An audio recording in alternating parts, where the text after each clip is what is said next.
feel good. Assalomu alaykum salihalarim. Snickersli pirojnigimizni tayyorlashni boshladik. Tuxum oqiga ozgina tuz qo'shib, oppoq penka holatiga kelguncha ko'pirtiramiz va oz-ozdan shakar qo'shamiz. Tuxum sarig'i qo'shamiz. Quruq mahsulotlarni qo'shib, yengil aralashtiramiz. Listga kalka qog'oz solib, sariyog' surib olamiz va biskvitimizni solib tekislaymiz. Pishirib oldik.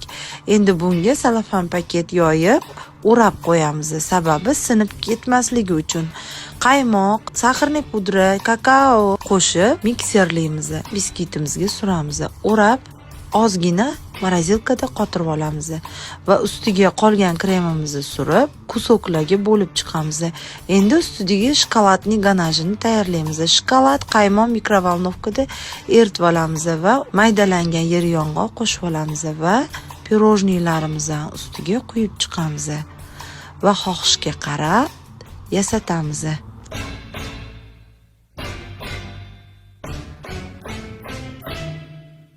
Agar retseptimiz yoqqan bo'lsa, yaqinlaringizga ham jo'natib qo'yishni unutmang.